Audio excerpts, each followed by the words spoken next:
day 7 of the 10-day challenge. Congratulations on getting this far. Let's get cracking with the first exercise today. So we're going to start in wide-legged child's pose.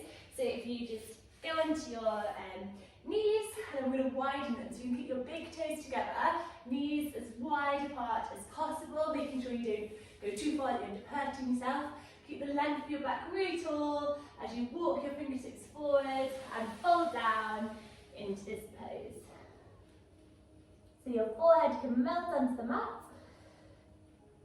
And just some nice deep breaths in and out through your nose here.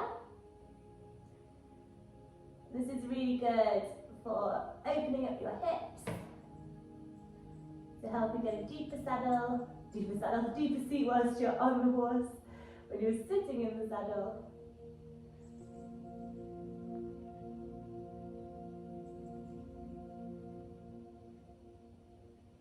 That's it, and one more here. We're just going to now work our fingertips round to the left.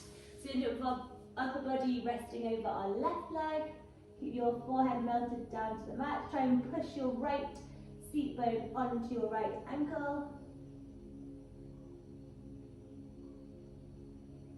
And then we'll go ahead and we'll move our fingertips round to the right. Pushing your left seat bone onto your left ankle this time. And then we'll go back to centre. Bring your knees together, then we're going to go forward onto our bellies. Slowly with control, palms onto the ground and lift up. We'll just do a little back bend, keep your feet pressed into the ground, heart forward, shoulder blades down away from your neck. And then we're going to lift up into our tabletop pose, and then from here bring your hands a little bit further forward, slightly in front of your shoulders, tuck your toes under, lift up, push your hips back, and we go into our first downward facing dog. So you can paddle out your feet here for a little second, just waking up your spine, bending your knees, working any way that feels comfortable here for you. Try to keep your back nice and flat and long. This works on our hamstrings, helping us get a long leg, low heel when we're in the saddle. And then we're now going to take our right leg up to the sky, bend your knee, open up your hip.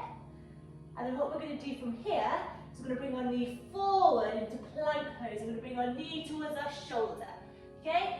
And then we go back up, and then we're going to bring our knee to our opposite shoulder. And then we go back up, and then we're going to bring our knee forwards, and then we're going to bring it back up.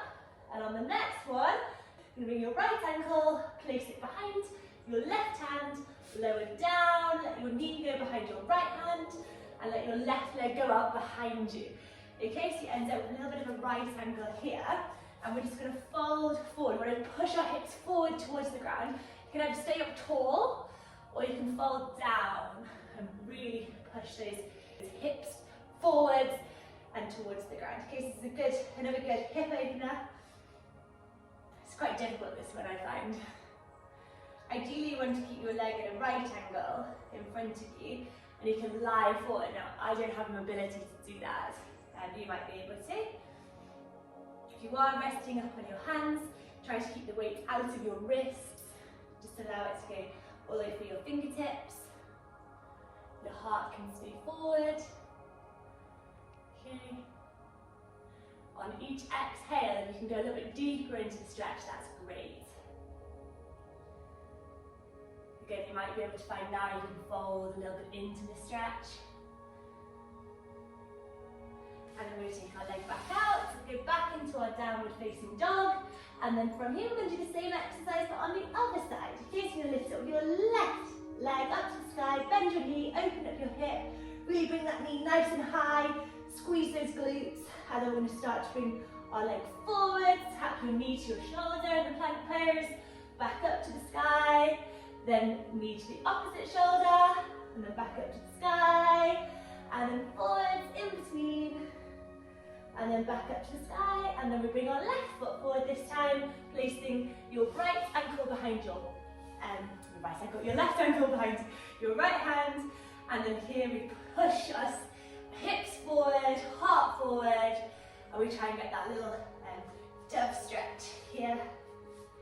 You might need to reposition your leg with your hand. And then we fold forward, sink those hips nice and low. So this stretch is really good for getting a nice deep seat when you're on the horse. And it's also really good for helping the swing in the saddle. So we can swing more in the trot and the canter. The horse will be able to move better, more freedom underneath us. You actually find your horse will start to lengthen its stride when you're not restricting it with your seat. That's it, you might be able to find you can go a little lower now into this stretch.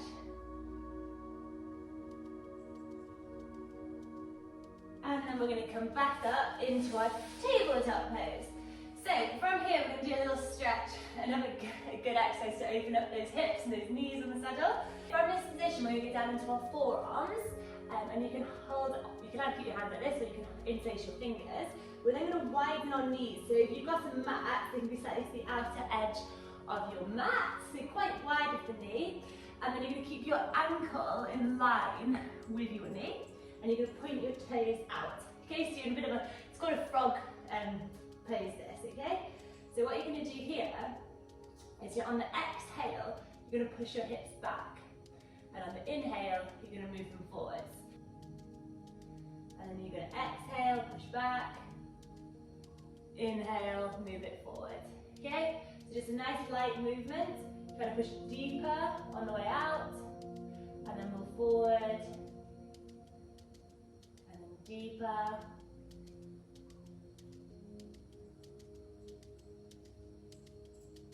If you find this exercise isn't really working for you, just make your knees a little bit wider again. Okay, it might be that you've not got, it might be that your knees aren't quite wide enough. Okay, so you'll find what works for you in this pose. So when you feel the stretch start to come, just move a little bit further forward and then push back a little bit more. On the exhale, try to get your hips further towards your feet. So inhaling on the way forward, exhaling on the way back. Just working on that looseness in the knees and the seat. So this will stop any clamping in the saddle with your knees. Loosen them off.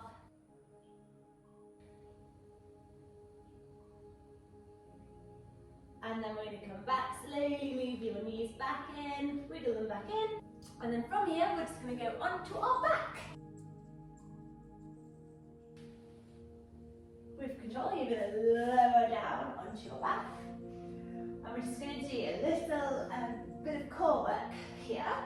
So make sure your back is pressed into the ground. And what you can do is interlace your fingers behind your neck. Okay, so we've got a little bit of support there for the head and the neck. You're going to lengthen your legs out. And we're going to just curl up. Okay, so we're here. Now when you're in this position, you're now going to bring your legs up. Now you might find this is too hard. So if you do, keep a little bend in your knees, okay? So it doesn't matter, the longer your leg can be, the better. But if you find your leg is here and your back starts to come off the mat, then you need to get that core engaged and only go to the point where your back is still on the mat. And then when you're here, you can just start to scissor your legs. Okay, so you're not gonna keep your legs nice and still. You're gonna start moving them like scissors, keeping that core nice and tight, engaged, looking up towards the sky. Keep those elbows wide. Watch they don't come too close to your face. Mine worked this before. Okay, so a couple more. And then relax your legs back down. We're going to go ahead and we'll do another set of those. And so we'll just relax. We think about grounding our back to the earth, keeping that core tight. So we're going to lift up, shoulder blades and upper body come off the mat. Look up towards the sky. Think you're drawing yourself up tall rather than curling yourself in. Elbows wide, lift up with your legs. Make sure your back is still flat to the ground. Legs as long as possible and just start to scissor. Or kick. Imagine you're swimming. Again, the lower your legs can go to the ground, the more it'll work that core. Keep breathing. Not here for much longer. And relax back down. That's great. Right, okay, so from here, we're going to make sure we've got a lot of space behind us. And this is going to be our last pose of the day. So you might, for this, want to move closer to the wall, if that's more convenient for you. We're going to lift up, press up through, let your hands rest behind your hips, behind your pelvis, point your toes to the sky. We're just going to hold here. This is our last pose. Now, if this is too difficult, don't worry. Go up against the wall, just let your legs rest up and go at a 90-degree angle. So just get your breath back here. So you can point and flex your toes.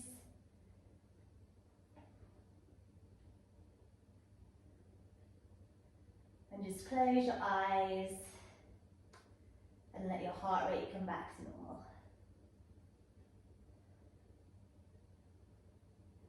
Okay, so we'll slowly lower back down. And that's the end of today's practice. So I hope you enjoyed it and I look forward to seeing you tomorrow. Bye!